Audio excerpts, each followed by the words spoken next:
person since... She tapped her lip, thinking. Well, probably not since I came back, but I'm not really new, just one of the locals who couldn't stay away.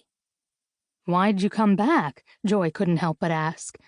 She'd grown up in Springfield, Illinois, but had been in Chicago for the last few years, but had never really felt particularly drawn to one place over the other.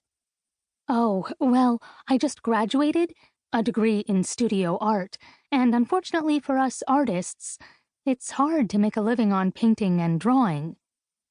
The brightness in Grace's smile turned brittle for a moment, like she hadn't wanted to return at all, and Joy felt a little guilty for pressing. I understand that all too well. I'm a writer. People are always trying to pay me in pats on the back. A writer? I don't know if we have any around here. Not beyond Mrs. Jenkins, who's always talking about writing that romance novel about Vikings. But she's been talking about that for 20 years now. Seeing the front door open, Grace added, I have to get to these guys, but Terry will take care of you. Welcome to town, Joy. Joy ended up ordering the pancakes, and she couldn't help but agree with Grace. They were damn good. The coffee was strong and hot, and Joy slumped in the well-worn leather of the booth and simply enjoyed the food and drink. She hadn't really sat down in what felt like weeks. Not with packing up her apartment in Chicago, driving 500 miles south to Herons Landing, trying to help her directionally challenged movers get on the right highway, and then sleeping on the floor last night. It was a wonder she was still standing.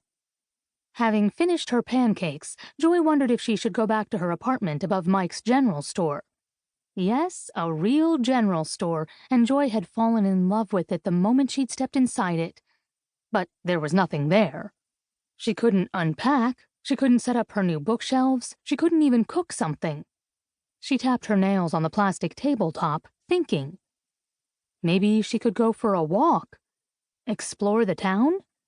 But at the thought, her body groaned. What she really wanted was to go take a nap, but that wasn't really a great idea given her bed situation. Beds inevitably made her think of her old apartment overlooking Lake Michigan. Her bed was a brand new king-sized pillow top with an expensive duvet and matching pillows. It had been a rather large splurge on her part. It wasn't as if she made a ton of money as a freelance journalist, but she'd always dreamed of a bed just like it. Even the bright white of the duvet hadn't put her off. Sure, it would be close to impossible to keep clean in the grand scheme of things, but what did she care? It was hers, and it was gorgeous. Jeremy had made fun of her for it. So I guess this means we aren't sleeping in the bed, he'd said the moment he'd first seen it.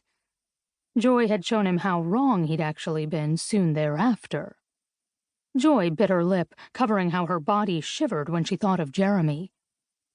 She'd left Chicago and her apartment and Lake Michigan and the trains and the bustle mostly because of him. She didn't want to admit that to herself, but it was true. The second she'd found out he'd been cheating on her with her supposed best friend, Regina, her world had fallen apart. She and Jeremy had been together for 5 years, and he repaid her by sleeping with the woman she'd loved as much as she'd loved Jeremy. The double betrayal had done a number on her, and because Joy preferred things to be clean and final, she'd cut off the both of them without looking back. She wished cutting them out of her life had concluded everything, but the wound still gaped and bled, no matter how hard Joy tried to ignore it.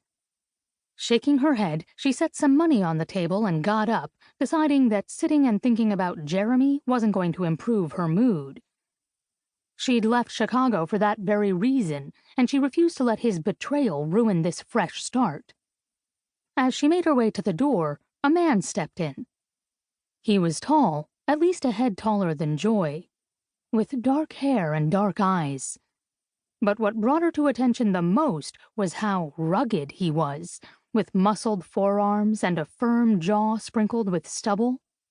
He was also rather dirty, with leaves in his hair, and Joy found herself intrigued despite herself. "When's the last time you took a bath? Did you roll in the mud this morning?" Grace demanded, her hands on her hips. She then looked at Joy, her expression changing to one of